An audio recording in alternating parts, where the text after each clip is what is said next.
importante que se va a ver en las unidades de emergencia y urgencias en cualquier hospital del país. Es un tema muy importante que vamos a hacer el síndrome coronario agudo. Voy a proyectar pantalla.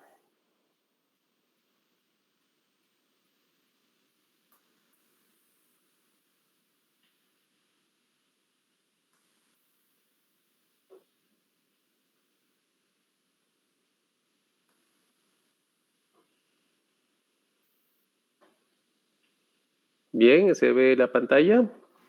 ¿Se ve, doctor? Sí, doctor. Bien, me comentan si hay alguna falla.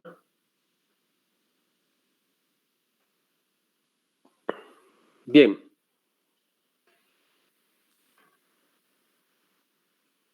Esta es una revisión que les voy a mostrar de las últimas guías. La última guía salió el 2020, el diagnóstico y tratamiento del síndrome coronario agudo sin elevación del segmento ST. Esto es una guía europea de la Sociedad de Cardiología y también tenemos la guía del 2017, que es sobre el tratamiento del infarto agudo de miocardio en pacientes con elevación del segmento ST. Esto lo vamos a poner en el link de la universidad de nuestro curso. Vamos a ver unas imágenes para que vean cómo se produce el síndrome coronario agudo y la falla cardíaca o el ataque cardíaco. Si padece síndrome coronario agudo, tiene una o más afecciones provocadas por el bloqueo del flujo sanguíneo hasta el músculo cardíaco. Esta es una emergencia médica, ya que posiblemente tenga un ataque ¿Se escucha el audio? Una afección en la que el músculo cardíaco comienza. Su corazón es un órgano muscular que bombea la sangre que contiene el oxígeno y los nutrientes que su cuerpo necesita. La cámara de bombeo principal del corazón es el ventrículo izquierdo. Cuando el ventrículo izquierdo se contrae, envía sangre rica en oxígeno al cuerpo a través de una gran arteria llamada aorta. Hay pequeñas arterias conectadas a la aorta denominadas arterias coronarias. La sangre fluye desde la aorta a través de las arterias coronarias para suministrarle oxígeno y nutrientes a su músculo cardíaco. Si padece síndrome coronario agudo, el flujo de sangre a través de las arterias coronarias se reduce gravemente o se bloquea por completo. Una causa posible del flujo sanguíneo reducido es la arteriosclerosis. En esta afección hay una acumulación de una sustancia grasa denominada placa que estrecha las arterias coronarias. Si esta placa se rompe, se puede formar un coágulo sanguíneo y bloquear la arteria. La causa más común del bloqueo de la arteria coronaria es un coágulo sanguíneo. Otras causas más comunes de la reducción del flujo sanguíneo incluyen espasmo de arteria coronaria o disección. En un espasmo arterial coronario, algunos detonantes como las drogas, el cigarrillo, el clima frío y el estrés o las emociones extremas pueden ocasionar un endurecimiento temporal y repentino de una arteria coronaria. Durante una disección arterial coronaria, la pared interna de las arterias coronarias se separa, lo cual puede bloquear el flujo sanguíneo. Independientemente de la causa, un bloqueo en cualquier arteria coronaria impide que el oxígeno y los nutrientes de la sangre lleguen a la parte del corazón suministrada por la arteria. Como resultado, el músculo cardíaco en esa área comienza a morir. La muerte de una parte del músculo cardíaco se denomina un ataque cardíaco. También se conoce como infarto de miocardio o IM. Es posible que una arteria coronaria bloqueada también le haga sentir un dolor repentino, incomodidad, endurecimiento o sensación de quemazón en el pecho, denominada angina. Este dolor puede extenderse a la parte superior del abdomen, los hombros, brazos, el cuello y la parte inferior de la mandíbula. Si padece angina cuando está en reposo o una angina frecuente que impide incluso la actividad física moderada, padece angina inestable, que es el síntoma principal de síndrome coronario agudo. Otros síntomas del síndrome coronario agudo incluyen dificultad para respirar, mareo, náusea y sudoración. Si tuvo un ataque cardíaco o tiene otros tipos de síndrome coronario agudo, es posible que su médico le recete terapia de oxígeno para incorporar más oxígeno en la sangre. Puede tomar aspirinas u otros fármacos anticoagulantes de venta bajo receta para evitar la formación de coágulos sanguíneos. Los trombolíticos, también conocidos como fármacos rompecoágulos, pueden usarse para romper los coágulos sanguíneos existentes. Los fármacos como la nitroglicerina y la morfina relajan las arterias coronarias y alivian el dolor de la angina.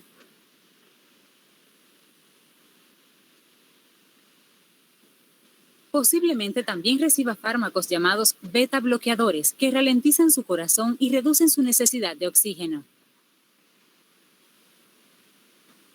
Su médico también podría recomendarle procedimientos quirúrgicos inmediatos, por ejemplo, una angioplastia coronaria, en la que un catéter con punta de globo infla el interior de la arteria coronaria bloqueada para abrirla. Después de inflarla, el catéter con globo deja un dispositivo similar a una malla, denominado stent, para mantener la arteria abierta.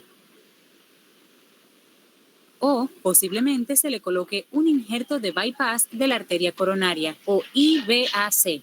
El IVAC es un procedimiento quirúrgico en el cual se realiza un bypass en las áreas bloqueadas de las arterias coronarias con venas o material de injerto artificial.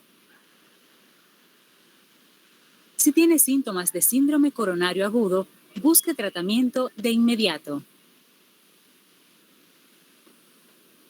Bien, hemos visto un resumen.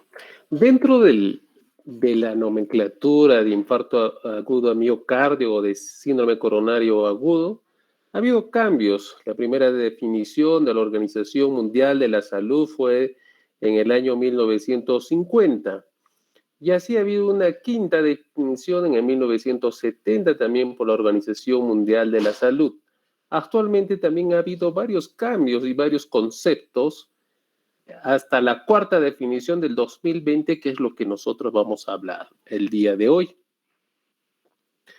¿Qué dice ahí en la revista europea del síndrome coronario agudo del Zika no elevado, que ha salido en el 2020? Los conceptos son: los síndromes coronarios agudos es muy amplio, incluye desde una parada cardíaca, la inestabilidad eléctrica o hemodinámica con shock cardiogénico causada por una isquemia, con o no las complicaciones mecánicas como una insuficiencia mitral, infarto agudo miocardio grave, hasta pacientes con dolor torácico ya ha desaparecido cuando llega al hospital. Muy bien, continuando, vamos a recordar un poco sobre la fisiopatología que muy bien lo han visto en seguro en cardiología. ¿Cómo es la fisiopatología? Tenemos acá la media, la íntima y el lumen del vaso arterial. Se ha descrito ya desde los 10 años hasta los 15 años, ya por los malos hábitos alimentarios, Burger King, las grasas, Coca-Colas, esos malos hábitos alimentarios van originando lo que ustedes están observando, una placa ateromatosa. Y luego esta placa ateromatosa hace una fístula, se rompe parcialmente o completamente, se libera la placa, produciendo una inflamación, activando las plaquetas. Como ustedes están observando, hay activación por una enzima P2Y12, la activación de la plaqueta se hace y confluye en varias plaquetas formando protombina y trombos al final. Acá ustedes están viendo en la imagen cómo después de una ruptura de la placa, abre y va haciendo la conglomeración de coágulos, en otras palabras. La placa y coágulo hacen una obstrucción total o parcial de las coronarias o de los vasos sanguíneos, produciendo, de acuerdo, si es una oclusión total, puede ser un infarto agudo de miocardio ST elevado, lo más probable. Y cuando es parcial, un ST no elevado. Es importante el diagnóstico y el tratamiento precoz para la reperfusión de un infarto agudo de miocardio. Mira el área de riesgo a los 40 minutos, cómo está el área de riesgo. A las 3 horas, si no hemos hecho nada, va incrementándose el área de riesgo, la necrosis del corazón, y más de 6 horas ya tenemos una necrosis importante del corazón. Es por ello que nosotros debemos identificar rápidamente y dar el tratamiento precoz en el infarto agudo de miocardio. Afección aguda de los vasos que genera una isquemia. ¿Cuáles son? Ya hemos tenido los conceptos. Es una angina inestable, un infarto agudo de miocardio sin ST elevado y un infarto agudo con ST elevado. ¿Cuáles son los síntomas característicos de este infarto o de un Zika? El síntoma principal es el dolor torácico, descrito como un dolor de presión o pesadez y quemazón o de muerte inminente. La persona se agarra el pecho, como ustedes están viendo en la imagen. Otros síntomas equivalentes al dolor torácico son la disnea, el dolor epigástrico cuando hay un infarto de cara inferior y el dolor se irradia hacia el brazo izquierdo. Basándose en el electrocardiograma se puede diferenciar dos tipos de pacientes. ¿Cuáles son? En el electrocardiograma primero vamos a observar que hay 12 derivaciones. Tenemos que tomar las 12 derivaciones en reposo. Es el principal instrumento de diagnóstico para la evaluación de los pacientes con sospecha de Zika. Se debe realizar en los primeros 10 minutos. Eso es importante remarcar que nosotros al tener un paciente que ingresa con un dolor torácico, tenemos que tener ya un EKG en 10 minutos con la lectura, ¿no? De una persona que conozca o especialista del EKG. Entonces, es importante remarcar, los médicos de urgencia deben interpretar inmediatamente o un médico calificado. En el EKG, el 30% de los EKG pueden ser normales. Eso no significa que ha tenido un infarto agudo de miocardio. En esta definición del 2020 de la Sociedad Europea dice que no cambia con respecto a la cuarta definición dentro de la lectura del EKG. Tenemos que tener un infradesnivel mayor de 0.05, un supradesnivel transitorio. Antiguamente se creía que los bloqueos de rama son infarto agudo de miocardio. No son infarto agudo de miocardio. El bloqueo de rama izquierda se recomienda solo si hay alta sospecha. Muchos de los que han tenido bloqueo de rama izquierda y bloqueos de rama derecha no son infartos agudos de miocardio. Ahí tenemos un EKG con un supradesnivel. Tenemos acá Q y el incremento del ST. Eso es un signo de un infarto agudo con ST elevado. ¿Qué es una angina inestable? Se define como una isquemia miocárdica en reposo o con mínimo esfuerzo en ausencia de daño agudo, necrosis de cardiomiocitos, que es importante. No hay daño, no hay necrosis. Es la diferencia.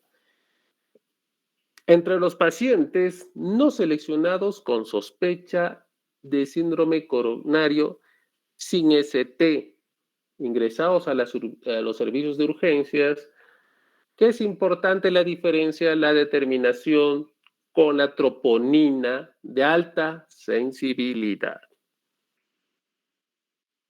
La angina inestable es prolongada mayor de 20 minutos en reposo, de nuevo menor de 3 meses de gran intensidad, increciendo, y también hay anginas que ustedes van a observar después de un infarto agudo al miocardio. Equivalente anginoso, los ancianos pueden tener algún dolor torácico, también las mujeres como hay síndromes de Takotsubo o depresión, en diabetes mellitus, que puede incrementarse la troponina en una insuficiencia renal, náuseas, disnea, fatiga, epigastralgia. ¿Cuál es la definición actual en estas guías del 2020 del infarto agudo de miocardio? El infarto agudo de miocardio se define como una necrosis de cardiomiocitos en un contexto clínico consistente con isquemia miocárdica aguda. En el diagnóstico del infarto se requiere que cumpla una combinación de criterios, entre ellos que es importante la detección de un aumento o una disminución de un biomarcador. ¿Y a qué biomarcador se refiere? Troponina cardíaca de alta sensibilidad. Con menos a un valor por encima del percentil 99 del límite superior de lo normal, y al menos uno de los siguientes parámetros. ¿Qué parámetros vamos a tener? Pacientes con dolor torácico agudo y elevación persistente mayor de 20 minutos del segmento ST. Generalmente refleja una oclusión. Los pacientes que tienen un IMA-ST elevado, generalmente nosotros en la PCI se va a observar la oclusión coronaria aguda o total o subtotal. La mayoría de estos pacientes sufrirán, en último término, un infarto agudo de miocardio con elevación del segmento ST. Si tenemos ST elevado en estos pacientes, la mayoría de los pacientes van a tener ocluido toda la arteria. Por eso hay una elevación del ST. En estos casos, el objetivo del tratamiento, ¿cuál es? ¿Cuál es? En nuestro medio no tenemos una intervención coronaria percutánea, que es el CPI o ICP. Tenemos que hacer la trombólisis inmediatamente. Pero lo mejor que se debe hacer en un IMA con ST elevado es el PCI. Bien, y un IMA sin ST elevado, pacientes con dolor torácico agudo, pero sin elevación persistente del segmento ST. A veces van y eleva y se normaliza. Y cambios electrocardiográficos como elevación transitoria del ST, la depresión transitoria del ST, como ustedes están viendo acá, hay una depresión, ¿ven? O la inversión de las ondas T planas, pseudonormalización de las ondas T, aunque el EKG puede ser inclusive después normal. Entonces, una depresión del ST. En estos pacientes no hay una obstrucción total. También es candidato al PCI, pero no trombólisis. Bien, continuamos. Y los síntomas que tenemos pueden ser síntomas de isquemia miocárdica, nuevos cambios indicativos en el EKG, estamos hablando del Zika, los síntomas del Zika, aparición de las ondas Q patológicas en el electrocardiograma, evidencia por imagen de pérdida del miocardio viable o una nueva anomalía regional en la motilidad de la pared coherente con un patrón de etiología isquémica. ¿Y cómo observamos una ecocardiografía? Una resonancia magnética por perfusión o una tomografía, una angiotomografía para ver esa lesión, esa pérdida del miocardio. Otra cosa que podemos definir en los síntomas es la detección de un trombo coronario mediante una angiografía o una autopsia ya cuando el paciente ha fallecido. Dentro de la clasificación del infarto agudo de miocardio, se ha clasificado en tipo 1, que se caracteriza por la ruptura, ulceración, fisura o erosión de una placa aterosclerótica, que es lo que hemos visto en los videos, que produce la formación de un trombo intraluminal o uno o más arterias coronarias, con la siguiente reducción del flujo miocardio o embolización distal y la ulterior necrosis miocárdica. Este infarto de miocardio de tipo 1, más del 60-70% vamos a ver en urgencias y emergencias. Y el infarto de tipo 2 es la diferencia, es la necrosis miocárdica producida por una entidad distinta a la inestabilidad de la placa, o sea, ¿ya?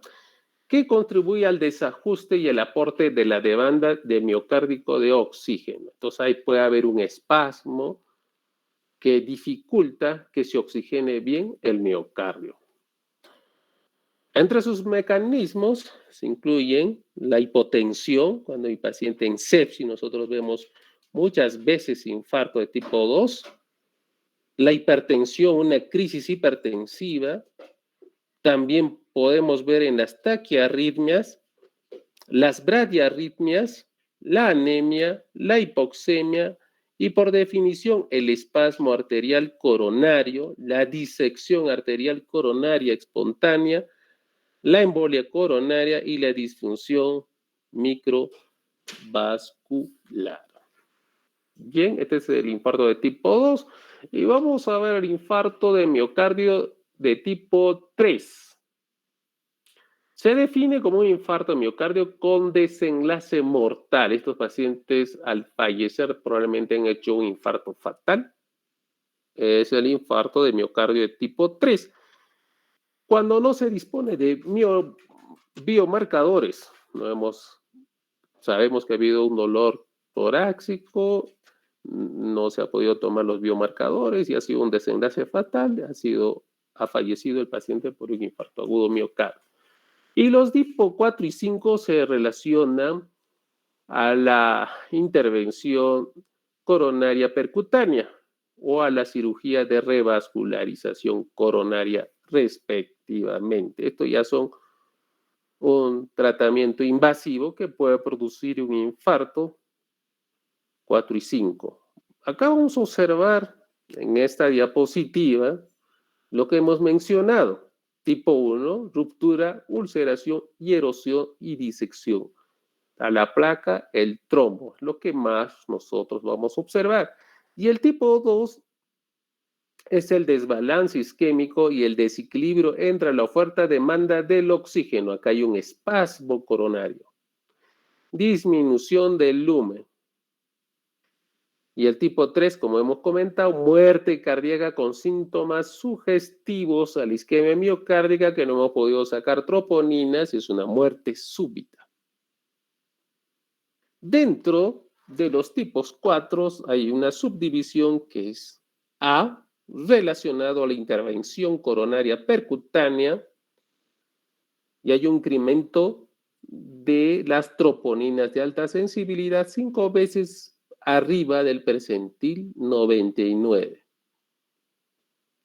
Y otra, la B, el tipo 4B, es una trombosis del stent detectada por una angiografía o autopsia. Estos que se colocan, estas mallas, se llenan a veces de trombos a pesar que tienen unas sustancias fibrinolíticas, pero se incrementa y produce el infarto agudo de miocardio. Y el tipo 5, relacionada a la cirugía de revascularización miocardia, cuando hace una revascularización, puede producir un infarto, ¿no? Con biomarcadores mayor de 10 veces del percentil. Bien, estos son los tipos de infarto agudo del miocardio, como hemos observado, la tipo 1, que es lo que más usual, miren, una oclusión total del lumen de la arteria y lo más posible que haga el ST elevado, placa y trombo. Y el tipo 2, acá una arteriosclerosis y desequilibrio entre el aporte y demanda del oxígeno. Acá hay un vasoespasmo disminuyendo el lumen. Acá podemos observar una disección coronaria no aterosclerótica. También va a producir y reducir el lumen, produciéndose disminución del aporte y demanda del oxígeno. Desequilibrio entre el aporte y la demanda de oxígeno por sí solo. Hay otras patologías por un estrés, síndrome de Takotsubo podría ser acá. Dentro de estas guías nos preguntamos qué hay de nuevo en esta edición del 2020 que ha sacado la revista europea de cardiología. Entonces hay unos puntos importantes que podemos mencionar. El diagnóstico como alternativa al algoritmo, tenemos que hacer de 0 a 1 hora, es recomendado que da a sacar una muestra y que te den los resultados de una troponina sensible. Puede ser también está recomendado el uso del algoritmo de 2 horas en lugares, por supuesto, que se disponga la troponina de alta sensibilidad. Antes de rutinas se solía sacar biomarcadores adicionales como el CK, CKMB, el PUAC-C, el copeptidina. Entonces no está recomendado. Esto podría servir posteriormente y en algunas revisiones dice que podría servir también como marcador de un inicio del infarto agudo de miocardio. Un punto importante también es la estratificación del riesgo. Para ver el riesgo del infarto agudo de miocardio se debe considerar la determinación de concentraciones plasmáticas del BNP o el NT-proNP para obtener una información pronóstica. Estos son marcadores de una insuficiencia cardíaca, que nos puede decir probablemente si hay alto riesgo de mortalidad en este paciente, probablemente esto se incremente porque son marcadores de una insuficiencia cardíaca. El tratamiento antitrómbico que nosotros debemos realizar en nuestro medio, se debe considerar el uso de prasugrel antes del ticagrelol en pacientes con SICA sin ST elevado, que se someta a una intervención del PCI. ¿Ya? Entonces, y no está recomendado dar también los inhibidores P2 y E12 antes de que se haga una intervención. Bien, vamos viendo, hay varios puntos importantes, sino lo más resaltantes que a nosotros nos interesa como estudiantes de medicina. Bien, hay varias recomendaciones, por ejemplo, para pacientes con fibrilación auricular, se hace una puntuación del CHA2-VAS, mayor a 1 los varones, mayor de 12 mujeres, y tras un corto periodo, también se hace el TAC, hasta una semana el adulto.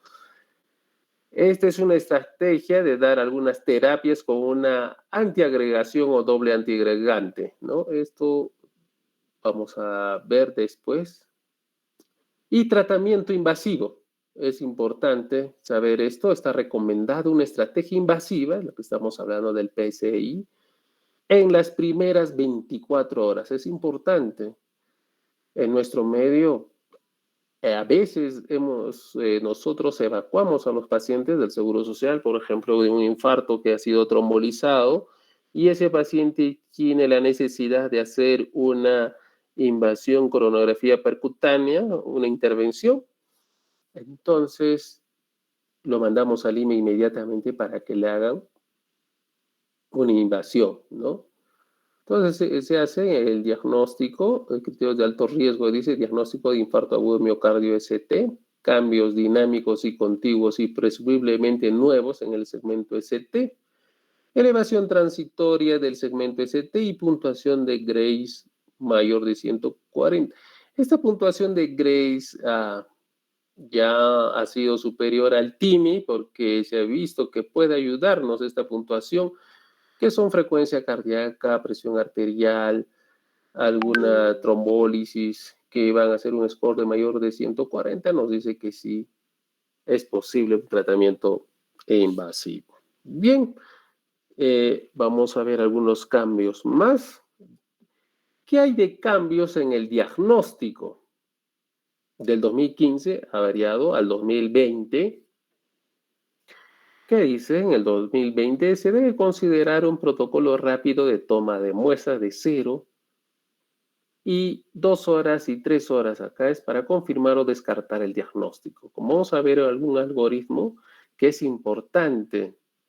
Entonces, 0, 1 hora, 0, 2 horas y es lo más antes posible tener una muestra a un paciente con dolor torácico que nos va a indicar si es infarto o no, que es importante la toma, sobre todo en los hospitales que tenemos. En el hospital regional, Lorena o el seguro, tenemos esas pruebas. Así que inmediatamente tenemos que tomar esa prueba sin sacar otras enzimas cardíacas, como hemos mencionado, el CK, CKMB u otras enzimas, marcadores cardíacos. Está recomendado la tomografía axial computarizada como alternativa a la angiografía invasiva para descartar el SICA cuando la probabilidad del evento coronario sea baja, intermedia y cuando la concentración de troponina cardíaca o electrocardiograma sean normales o no concluyentes. A veces muchos pacientes tenemos que hacer infarto agudo miocardio, no, y las troponinas no se han incrementado de 3 a 5 veces. ¿Qué hacemos? Podemos echar de mano una angiotomografía con contraste para ver eso. Eso no lo hacemos mucho, pero sería una buena opción para descartar esos pacientes que están en el limbo de decir si es infarto o no. ¿Qué es importante? Cuando nosotros trasladamos a Lima, está recomendado la monitorización del ritmo hasta 24 horas o el CPI, lo que sucede antes para los pacientes con infarto agudo sin ST elevado y bajo riesgo de arritmias cardíacas. Bien, estos son los cambios importantes del 2020 que nos van a interesar y el tratamiento farmacológico, ¿no? Acá en el tratamiento farmacológico se puede considerar la administración de bivalirudina como alternativa a las heparinas no fraccionadas. Hay unas nuevas secciones que se han abierto en este consenso de 2020, como es el MINOCAS o síndromes coronarios, que vamos a mencionarlo, DAS, indicadores de calidad de tratamiento del SICA-ST no elevado. Y hay algunos conceptos nuevos que se tienen que revisar, ¿no? Redefinir probablemente. Este cuadro es importante en el diagnóstico precoz y el tratamiento del infarto agudo miocardio. Observamos los síntomas, signos vitales del entorno clínico, el electrocardiograma, la concentración de los troponinas y los cambios de troponina de 1 a 2 y 3 horas. Este es importante, este es el diagnóstico del infarto agudo de miocardio. Acá, como ustedes observan, hay un dolor acá pequeño, retroesternal, en la horquilla esternal, que tiene un electrocardiograma normal y las concentraciones de troponina negativo, cambios de troponina de 1 a 2 a 3 horas negativos. Entonces, ¿qué hacemos? Descartamos el infarto agudo de miocardio. ¿Sí? Bien. Si tenemos un dolor, puede ser posterior, dorsal, con una depresión del segmento ST leve, muy leve, que miren la diferencia. Y tenemos una troponina negativo y los cambios de troponina a la 1, 2, 3 horas negativo. Entonces, ¿qué hacemos? Descartamos el infarto agudo de miocardio. Si tenemos una sintomatología mucho más evidente en todo el tórax, probablemente irradiado hacia el inferior diafragma, vemos que hay una depresión del ST leve, igual. Vemos una concentración de troponina más o menos, ¿no? Y cambios a las 1 o 2 horas, más o menos, tenemos que observar a este paciente. Hay una sospecha, hay un dolor, hay un cambio leve y las troponinas se han incrementado en forma leve. Tenemos que observar, puede ser una angina inestable u otras causas, ¿no? Otras causas. Si nosotros tenemos un dolor importante en todo el tórax, irradiado hacia arriba, brazos izquierdo, hay una depresión del segmento ST importante, las troponinas nos salieron positivas de 3 a 5 veces, 1, 2, 3 fue incrementándose las troponinas, podemos considerar que puede ser un infarto agudo, acá vemos, un infarto agudo sin ST elevado.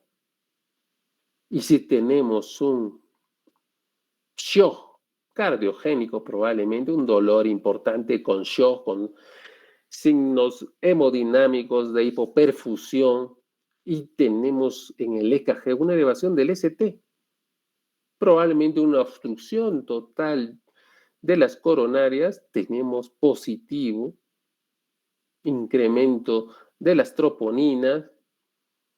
Entonces este paciente ya es un infarto agudo de miocardio con ST elevado. Eso tiene que ir a las unidades de cuidados intensivos coronarios. Bien. Vemos la sensibilidad de la determinación de las troponinas de alta sensibilidad. Mira, los rojos, la cobertura de la troponina convencional con la determinación de la alta sensibilidad, un percentil más de 100. Mira, acá hay un rango todavía de la convencional que hay un margen de probablemente patológico y probablemente normal. Aquí ya no hay ese rango, por eso se está preconizando en los hospitales grandes troponina de alta sensibilidad. Tenemos las implicaciones clínicas de la determinación de troponinas cardíacas de alta sensibilidad comparadas con las determinaciones convencionales de la troponina cardíaca. Las pruebas de alta sensibilidad tienen mayor valor predictivo negativo. Si sale negativo, no hay infarto agudo de miocardio. Reduce el intervalo ciego de la troponina y permite detectar más rápidamente el infarto agudo de miocardio. Es importante. ¿No? Las concentraciones de la troponina de alta sensibilidad deben interpretarse como marcadores cuantitativos del daño de cardiomiocitos. Es decir, a mayor valor, mayor posibilidad del infarto agudo de miocardio. Como hemos visto, las elevaciones de 5 veces mayores que el límite superior de referencia tiene un valor predictivo alto. O sea, tenemos un 90% de posibilidad de un infarto agudo de miocardio de tipo 1, ¿sí? 5 veces. Y si las elevaciones de 3 veces mayores en el límite superior de referencia tiene un valor predictivo positivo del 50 al 60% para infarto agudo de miocardio. Es importante tener las elevaciones cuántas veces para, por ejemplo, si tiene más de 6, 7 veces, entonces es absolutamente un infarto agudo de miocardio.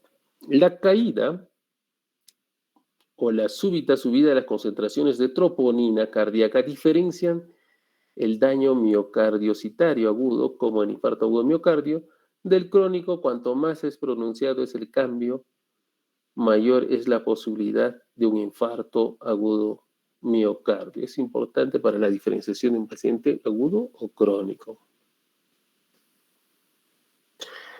Bien, acá tenemos en esta positiva sobre las troponinas, ¿no? Sospecha de un Zika sin ST elevado, si es muy baja, ya hemos comentado, descartamos en 1 hora de tomada la muestra.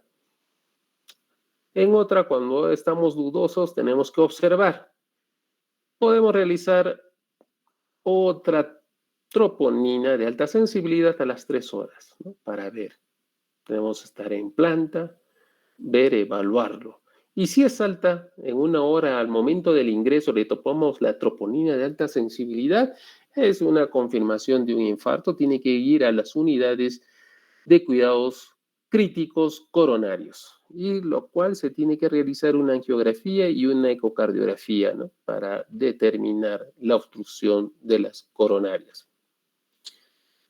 Bien, continuando, es importante el tiempo, como ustedes están observando.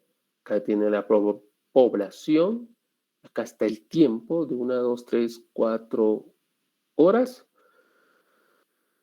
Y como vemos, ¿no? De los pacientes, en primer lugar, ya hemos dicho, tenemos 10 minutos para tener el EKG y los resultados con las 12 derivaciones. Pacientes estables sin elevación del ST o shock con RCP y elevaciones del ST. Ya es cantado cuando hay un paciente con shock. La toma de muestra es importante. De 0 a 1 hora ya tenemos que tener la troponina. Acá tenemos la troponina. Si es muy baja, pues podemos descartar, ¿no? Podemos tomar una troponina a las 3 horas y descartamos el infarto agudo miocardio. Vamos a hacer un tratamiento ambulatorio y ver de qué se trata. Si la troponina es positiva, en 1 hora tenemos que hacer a internar y confirmar y ir a hospitalización. Mira, es alta a las 0 horas a 1 hora, ya tenemos que ingresar directamente a hospitalización, probablemente a la unidad coronografías o la unidad de UCI en nuestro medio. Es importante también, si a las 2 horas nosotros hacemos la troponina, porque se hace un mapeo, que es la curva de troponinas, 0, 1, 3. Podemos ver en el EKG si hay una baja sin cambios. A una unidad de monitorización tenemos que llevarlo. ¿Ya? Entonces es importante este cuadrito. Después, si tenemos, después de llevar la unidad de monitoreo, hacemos otra troponina a ver si hay cambios o no hay cambios. Si hay cambios relevantes a las 3 horas, tenemos que entrar a una angiografía y coronografía temprana. Bien, este cuadro nos demuestra cuán importante y vital es el tiempo que nosotros diagnosticamos, abordamos y damos el tratamiento. Estamos en contra de la hora en estos pacientes. Acá hay un resumen importante de las estrategias y diagnósticos del tratamiento del Zika-ST no elevado. Tenemos que hacer una evaluación inicial, vías de actuación, ingreso y monitorización. Evaluamos los síntomas que ya hemos mencionado en el anterior cuadro, que es importante, el EKG y las troponinas de alta sensibilidad. Podemos hacer imágenes no invasivas como la tomografía, la resonancia magnética y ver los cambios, ¿no?, que ha habido en 1 hora. Podemos llevar a la UCI coronografía, a planta, observación o al alta de acuerdo a los resultados. ¿No? La valorización del diagnóstico y evaluación del riesgo. Podemos considerar, como ya hemos mencionado, los marcadores como son la BNP, NT-proBNP o la escala de Grace mayor de 140. Estos pacientes nos van a indicar la posibilidad de una complicación, ¿no? Acá dice, tenemos que hacer una anamnesis, síntomas y signos vitales. Tenemos que monitorizar el electrocardiograma en los primeros 10 minutos, hallazgos en la exploración física, resultados de laboratorio, resultados de la troponina de alta sensibilidad en los primeros 60 minutos. Bien, acá vamos en el electrocardiograma adicional en caso de síntomas recurrentes o diagnósticos no concluyentes. Podemos volver a tomar otro electrocardiograma para ver los cambios hemodinámicos que pasan en el corazón. Bien, monitorizamos y continuamos el ritmo. Vemos la elección de qué tratamiento antitrómbico vamos a utilizar. Si es un Zika no elevado, como ya saben, primera dosis de 300 miligramos en el momento de la presentación, es una clase de evidencia 1A. Y luego podemos poner heparinas no fraccionadas, clase 1A, también. Y hay varias que nosotros en nuestro medio utilizamos la enoxaparina, ¿no? Recomiendan la fondoparinux y también hay otros antitrómbicos que no hay en nuestro mercado. Podemos echar de mano también de un inhibidor de P2Y12 que tenemos nosotros, el clopidogrel. Lo más recomendado en nivel de evidencia 1B es el prasugrel a 60 miligramos. Podemos echar ticagrelol, pero lo que nosotros tenemos de tope, que viene el clopidogrel de 75 miligramos en dosis de ataque 600 miligramos. Más o menos hemos resumido tanto la evaluación inicial, el diagnóstico y el tratamiento antitrómbico. Bien, también hay estrategias invasivas fuente de la reperfusión, revascularización, y también tenemos el alta hospitalaria, ¿no? Eso ya lo vamos a ver más adelante. En pacientes que tienen fibrilación auricular y son sometidos al PCI para el tratamiento del Zika-TE no elevado. En estos pacientes, ¿qué debemos hacer? ¿Qué tratamiento? Vamos a ver, pues simple, rápidamente, porque esto ya lo van a ver más detalladamente posteriormente. Tratamiento doble en pacientes con una estrategia estándar que no tiene riesgo alto. Y si hay riesgo alto, hay tratamiento doble NACO o más un antiagregante plaquetario. Y si hay muy riesgo al cuarto mes, NACO solo, ¿no? Esto nos indica que hay una selección y hay una evaluación del riesgo de hemorragias en estos pacientes y qué medicamentos es lo que tenemos que dar. Acá hay un tema importante que dicen sobre los diagnósticos de MINOCA, ¿a qué se refiere? Se realizan pacientes de infarto agudo miocardio que cumplen criterios para decidir si es MINOCAS o no. En el infarto agudo de miocardio, los criterios modificados de la cuarta definición universal del infarto miocardio son una detección de una elevación o una caída de troponina cardíaca con al menos un valor por encima del percentil 99 del límite superior de referencia.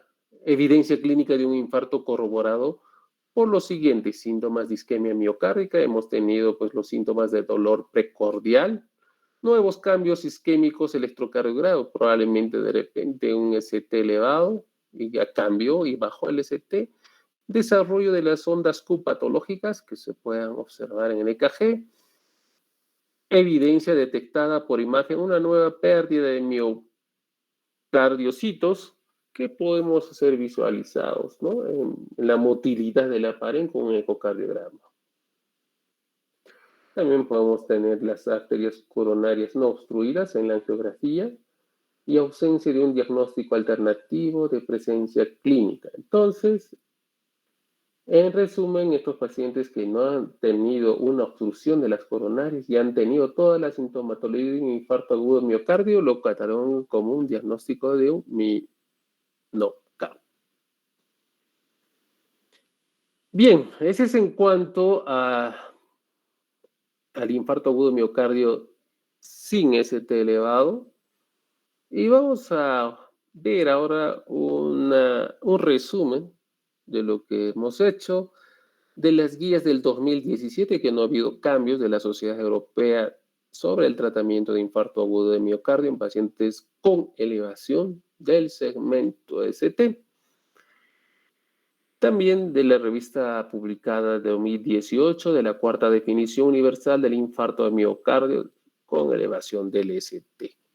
La nomenclatura que hemos mencionado, la fisiopatología, la etiología, el diagnóstico es similar, así que no vamos a redundar en la misma cosa, pero sí vamos a ver lo más importante que hemos mencionado, que en la mayoría de los casos del ST elevado es una oclusión casi total o parcial del lumen, ya sea por una placa ateromatosa más coágulo, el trombo.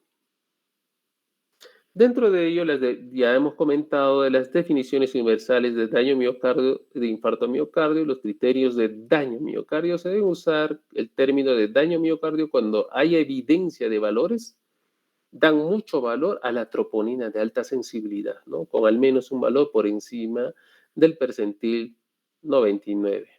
Entonces, eso ya hemos comentado. Criterios clínicos de infarto de miocardio, todavía del 2017. La definición clínica del infarto agudo de miocardio se basa en la presencia de daño miocardio agudo detectado por elevación de biomarcador. En este caso, se cambió del 2020 por troponinas de alta sensibilidad. Apartados nuevos, como hemos visto, el síndrome de Takotsu, hemos visto un paciente en la UCI que subieron las pocas troponinas y no había daño de miocardio según la ecocardiografía. Hubiera sido interesante hacerle eso, probablemente ya se hizo un PCI y ver qué es lo que pasó. Bien, las recomendaciones sobre el diagnóstico inicial de un infarto agudo del ST elevado. Como hemos comentado, hasta el cansancio está indicado registrar e interpretar el EKG de 12 derivaciones. Importante, no solamente las derivaciones precordiales, sino también posterior. Tan pronto como sea posible en el lugar indicado con un retraso máximo de 10 minutos. Entonces, tenemos 10 minutos para tener el diagnóstico por el EKG. Nivel de evidencia de clase 1B. Está indicada la monitorización del electrocardiograma con capacidad de desfibrilación, ni bien sea posible para todo paciente con sospecha de infarto agudo miocárdico ST elevado. Entonces, como hemos mencionado, acá hay importantes las muestras de sangre también. Es importante la toma de muestras, o sea, lo que resumo es EKG y la toma de muestra inmediatamente es importante para dar el tratamiento precoz. Y las recomendaciones sobre la hipoxemia y otros síntomas son la hipoxemia. No dar a todos los pacientes oxígeno, si es solamente se le debe dar si requiere. Entonces, está indicada la limitación de oxígeno a pacientes con hipoxemia, una saturación de oxígeno menor de 90. En nuestro medio, inclusive un poco menos, 88 podría ser normal, ¿no? Pero sin embargo, muchos de los colegas ponen el oxígeno. Bueno, no se debería hacer. O una presión arterial de oxígeno menor de 60 milímetros de mercurio. Ya es un nivel de evidencia 3B, no se recomienda administrar sistemáticamente oxígeno a pacientes con saturación mayor de 90, porque puede ser contraproducente, inclusive podría ser un espasmo y ayudar a la necrosis miocárdica. Entonces, hay que ver y ya todos los hospitales pues tienen su pulso oxímetro, su saturómetro para ver y monitorizar. Síntomas. Se debe considerar la administración de opiáceos intravenosos con un aumento gradual de la dosis para aliviar del 2, es evidencia 2A, con un nivel de evidencia C. Y realmente si hay dolor también en este 2020 de la Sociedad Europea, dice, si solamente tiene dolor se debe administrar, pero muchas de las veces administramos duela o no duela. Inclusive la nitroglicerina que se debe dar también. Si hay dolor, se le administra la nitroglicerina. Y si no hay dolor, no. Que no ha tenido ningún beneficio en la mortalidad de los pacientes con infarto agudo a miocardio. Se debe considerar la administración de un tranquilizante suave, generalmente benzodiazepinas, porque estos pacientes están pues muy ansiosos. Todo paciente que ingresa a UCI pues están ansiosos y requiere también el uso de benzodiazepinas. Estamos a la carrera con el tiempo, ¿no? Tenemos que hacer todo lo posible y en esta lámina vamos a observar el tiempo total de isquemia. Nosotros, ni bien tenemos un dolor precordial, activamos el sistema de emergencia, viene la ambulancia y en menor de 10 minutos tenemos que tener un EKG, diagnosticar si es un infarto agudo miocardio. Mira, en menor de 20 minutos, 120 minutos, o sea, 2 horas, si es menor podemos hacer una coronografía percutánea invasiva primaria y reperfusión, ¿no? Y no tenemos en nuestro medio, como es en el caso de Cusco, ningún hospital tiene para hacer una reperfusión, creo que salvo en una clínica que está ya implementando.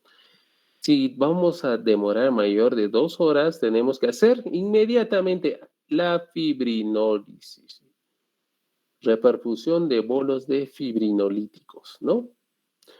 Y es ideal, pues, si tenemos un infarto agudo tenemos que ir a un centro que tengan, un centro que tenga, sería ideal, ¿no? Acá, un centro con lo que hace el PCI de intervención. Bien, entonces, cuán importante es ver el tiempo. Vemos acá otra vez el reloj, cuán importante tener el tiempo, 0 de 10 minutos, ya tenemos que tener todo el diagnóstico acá del EKG, ya tenemos que tener también las troponinas para ver si hay un infarto agudo de miocardio y qué hacer. Ya hemos comentado, menos de 120 minutos, tiempo para el IPC o mayor a 120 minutos. Entonces, lo más importante, si nosotros no tenemos, hacer el fibrinolítico. En 10 minutos ya debemos estar haciendo. Y si tenemos un centro, un hospital de alta complejidad, pues tiene suerte y tenemos que hacer el PCI, que es importante. Entonces, lo ideal es hacer el PCI en un infarto agudo con supradesnivel.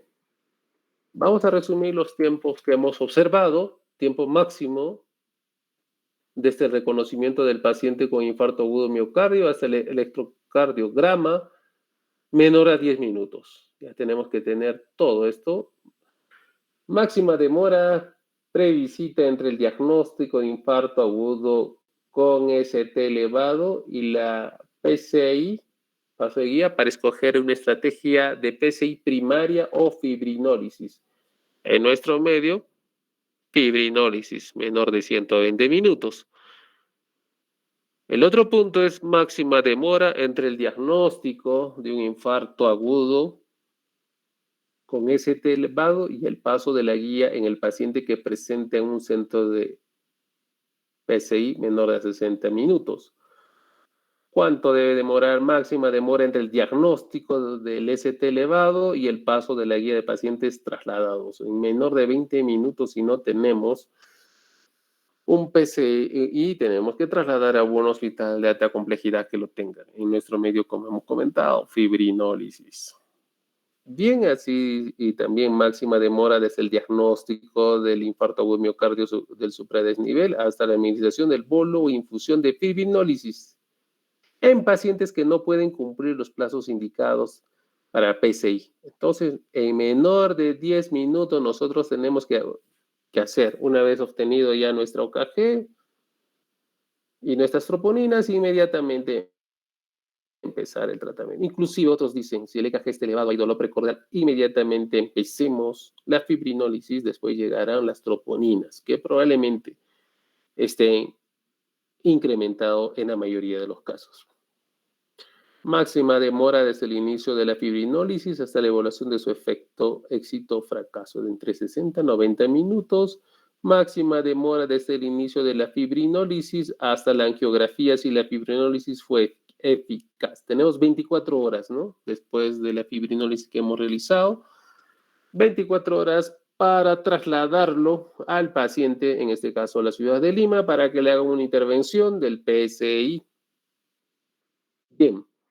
Y dentro del tratamiento, como ya conocen, la streptocinasa. Esa streptocinasa es una revisión del 2017 que no ha habido muchos cambios, pero en el tema del tratamiento farmacológico sí que ya no se utiliza la streptocinasa.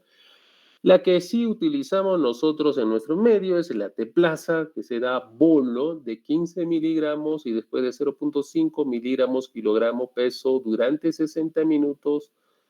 Y luego 0,75 miligramos en 30 minutos hasta 50 minutos, controlando cómo va la presión, frecuencia, temperatura y el ritmo cardíaco, ¿no? Para ver si hay signos de reperfusión o no.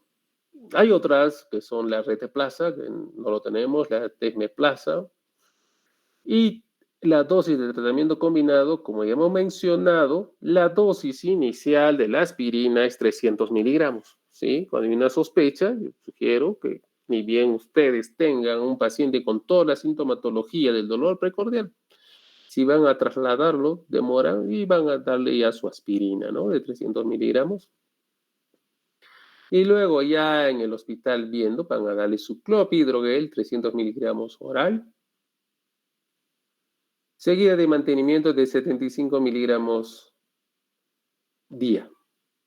¿Sí? Este es usual. Y tenemos la enoxaparina, bolo, de 30 miligramos en bolo, seguido de 15 minutos. Más tarde, 1 miligramo por kilogramo peso. Si uno pesa 70, 70, y heparina 70 cada 12 horas.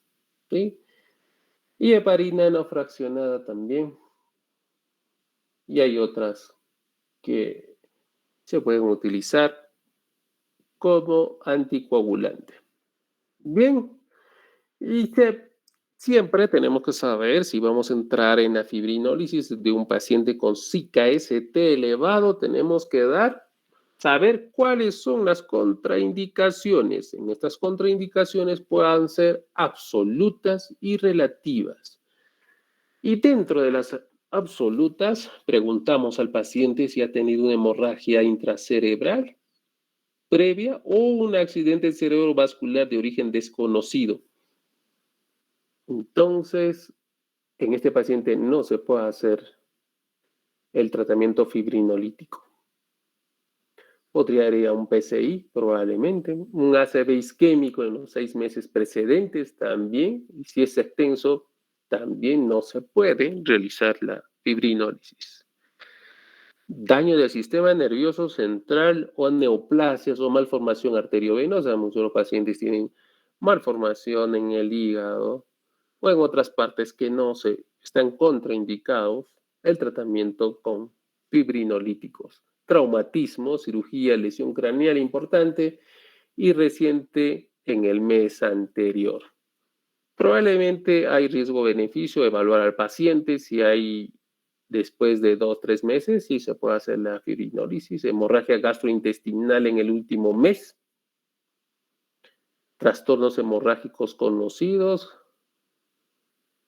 disección de la aorta, punciones no compresibles en las últimas 24 horas, biopsia hepática, punción lumbar de algún procedimiento invasivo que han realizado en estos pacientes. No se debe realizar. ¿Y cuáles son las contraindicaciones relativas y observar el beneficio o no del paciente que podemos hacer la fibrinólisis? Un accidente isquémico transitorio en los 6 meses, ¿ya? Precedentes, se puede realizar. Estamos hablando de un ACV isquémico, no estamos hablando de un ACV hemorrágico. Tratamiento anticoagulante oral, muchos de los pacientes con FA, fibrilación auricular, pues tienen su tratamiento con un tromboembolismo pulmonar, se le pueda hacer la fibrinólisis. Siempre hay un riesgo de sangrado, para eso es el control. Gestación o primera semana de posparto, también Vamos al riesgo-beneficio en estos pacientes. Hipertensión refractaria, pues podemos regular la presión antes de dar el fibrinolítico, ¿no? Tenemos que nitroglicerina, poner algún otro medicamento, beta bloqueadores para bajar la presión arterial y luego dar el tratamiento fibrinolítico. Una enfermedad hepática avanzada, los cirrosis que están Child C, D, en estos pacientes alto riesgo de sangrado. Una endocarditis infecciosa, úlcera péptica activa, reanimación prolongada también o traumática, un RCP. Pero si el RCP es causada por un infarto agudo de miocardio, pues tienen que echar de mano un tratamiento fibrinolítico. Bien, ahí están todas las recomendaciones que podemos ver.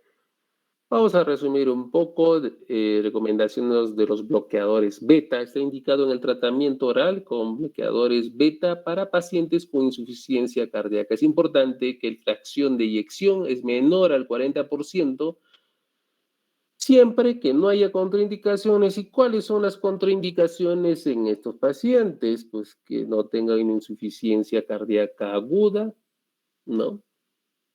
Que no tenga una presión sistólica que sea mayor de 120, que tenga asma, podríamos dar beta-block selectivos, ¿no? Y dentro del tratamiento hipolipemiante se recomienda comenzar, acá comentan, con un régimen intensivo de estatinas, ¿no? Conocemos a torvastatina en nuestro medio. Se recomienda el objetivo del LDL es menor a 1.8 milimoles, con una reducción mayor al 50%. Dice.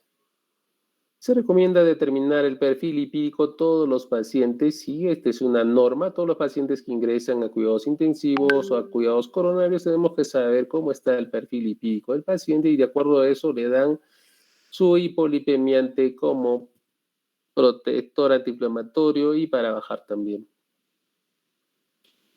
los lípidos, ¿no? Es importante en estos pacientes también dar los IECAS, los calcio antagonistas y los ARA2. Administrar los IECAS comenzando las primeras 24 horas del infarto agudo miocardio con supradesnivel. A los pacientes con insuficiencia cardíaca lo hacen como un remodelador cardíaco porque estos pacientes van a ver una dilatación ventricular, disfunción sistólica del ventrículo izquierdo, ¿no? Un ARA2, preferiblemente el valsartán. Es una alternativa si hay un problema en los IECA. ¿A quiénes no le damos los IECAs? A los morenos porque son hiporreninémicos. Esto funciona en la renina. Entonces, se debe considerar el IECA a todos los pacientes siempre que no haya contraindicaciones, ¿no? Esto es importante ver. Y también antagonistas del receptor de los mineralocorticoides, también, si hay una fracción de eyección menor de 40, también como remodeladores, ¿no?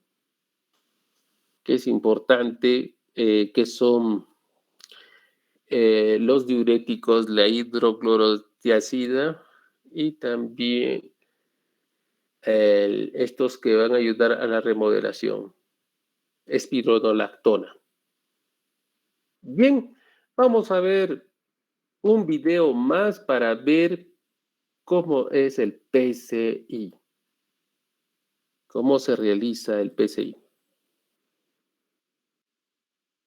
La angioplastía coronaria, también denominada angioplastía coronaria transluminal percutánea o angioplastía con globo, está diseñada para restaurar el flujo de sangre de las arterias coronarias estrechadas u obstruidas por placas ateroscleróticas o coágulos sanguíneos. Cuando usted llega al hospital, se le colocará una vía intravenosa y un monitor cardíaco, y se le administrará un sedante intravenoso u oral para ayudarlo a relajarse.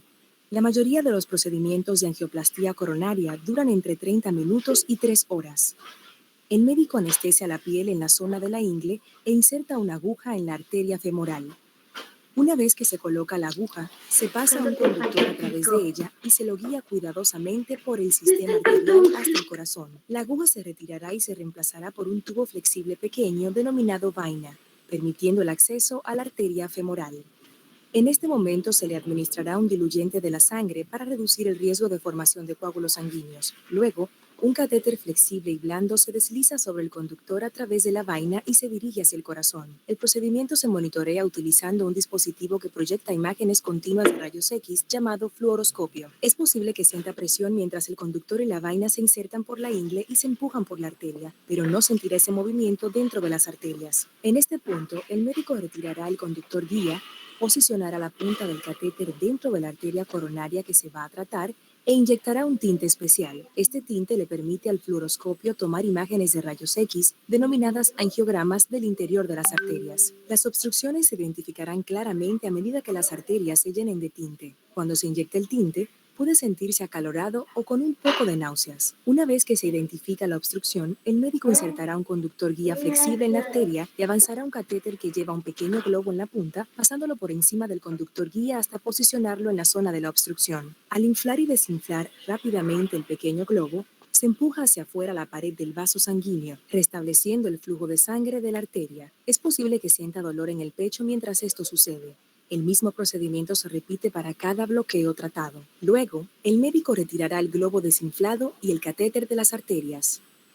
A algunos pacientes se les colocará un stent coronario, que es un tubo pequeño de malla metálica diseñado para mantener abierta la arteria una vez que se haya tratado. Se coloca un stent plegado sobre el globo desinflado a medida que se desplaza hacia la posición. Cuando se infla el globo, el stent se expande y queda asegurado en el lugar.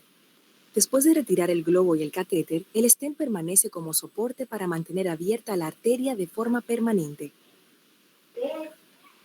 Después del procedimiento, se le aplicará un vendaje de presión sobre la arteria femoral para evitar una hemorragia. Usted deberá permanecer recostado boca arriba por varias horas, durante las cuales será revisado continuamente en busca de cualquier signo de hemorragia o dolor torácico. Es posible que se le dé de alta el mismo día o después de pasar una noche en el hospital. Bien, hemos visto, quería ser más explícito y resumido esta charla. Si quieren hacer alguna consulta.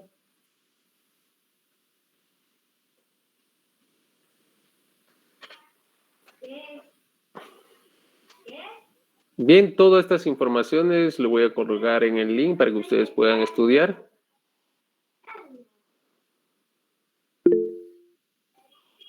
Sí, a ver, Yul, Rubén Abarca. Doctor, buenas noches. Buenas Yo noches. tenía una duda.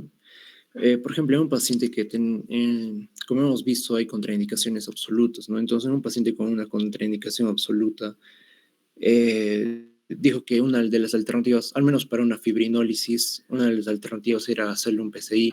Y si en Cusco no se puede realizar el PCI, ¿cómo lo enviamos? O sea, ¿con qué tratamiento o con qué fármacos lo enviamos, digamos, a Lima? Bien, si el paciente tiene una contraindicación absoluta, en estos pacientes muchas veces hemos tenido la suerte de enviarlos inmediatamente, ¿no? Al INCOR, que tienen ahí el PCI. Ahora, si es absoluta, lo que vas a conseguir puede ser una hemorragia cerebral, una hemorragia gastrointestinal, de acuerdo a la patología que tenga. Por ejemplo, si ha tenido un sangrado intestinal, si un ACV hemorrágico, ese paciente pues no le puedes dar fibrinolíticos si no le vas a producir la muerte más rápidamente que el infarto agudo miocardio. En ese caso tendrían que hacer una intervención percutánea, ¿no? Inmediato, pero a veces, como me dices que no hay la posibilidad, es probablemente que no tenga buenos resultados. ¿Alguien más?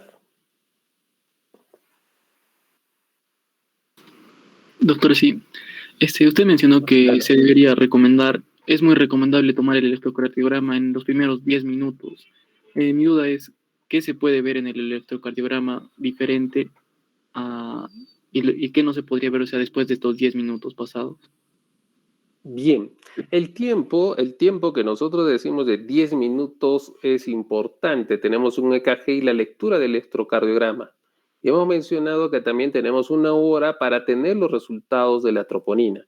Si en el EKG nosotros, solamente en el EKG nosotros observamos que hay un ST elevado y tenemos una sintomatología importante, podemos inclusive empezar el tratamiento de acuerdo a cuánto tiempo tiene la sintomatología, ¿entiendes? Por ejemplo, supongamos que el paciente tiene dolor precordial, ¿cuánto tiempo demora ir al hospital?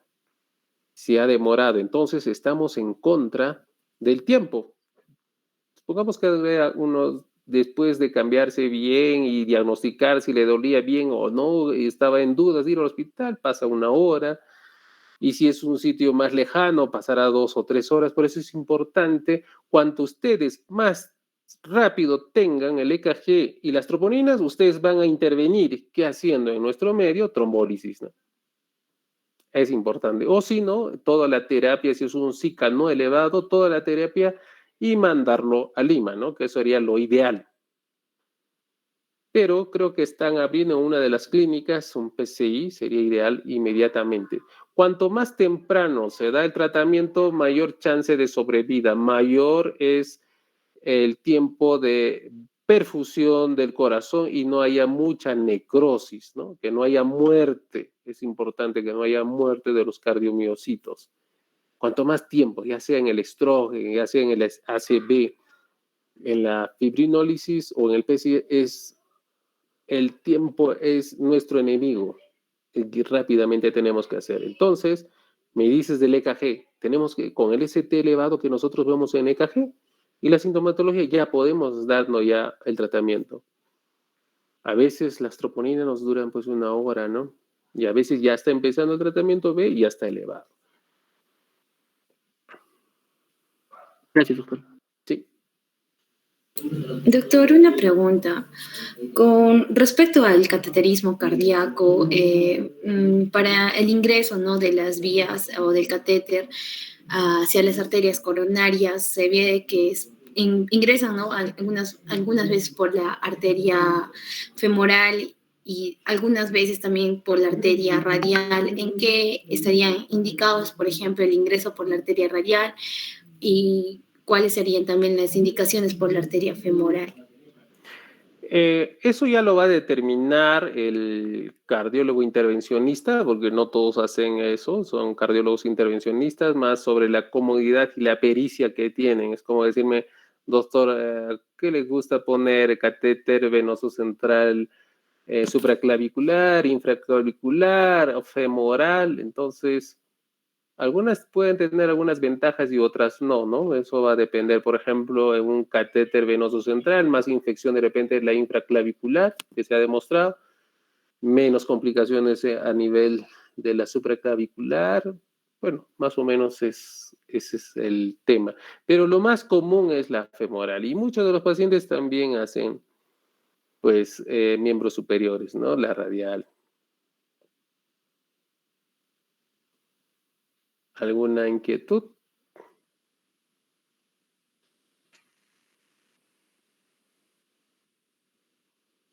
Bueno, es un tema importante que ustedes van a ver en unidades de emergencia, en shock trauma. Lo más importante en esto es el abordaje precoz. Si ustedes abordan, hacen un diagnóstico precoz, el éxito depende del tiempo. Cuanto menos tiempo es del infarto agudo miocardio que se ha producido de la sintomatología, más exitoso será. Cuanto más tiempo pase, difícilmente ya no va a haber más isquemia miocárdica. Bien, creo que hemos concluido. Vamos a ver en las prácticas, vamos a ahondar más sobre casos clínicos en la práctica, en los diferentes grupos. Es un tema expectante, bien dinámico, que vamos a hacer en las prácticas. Creo que eso fue todo. Entonces nos vemos hasta la próxima. Y gracias, doctor.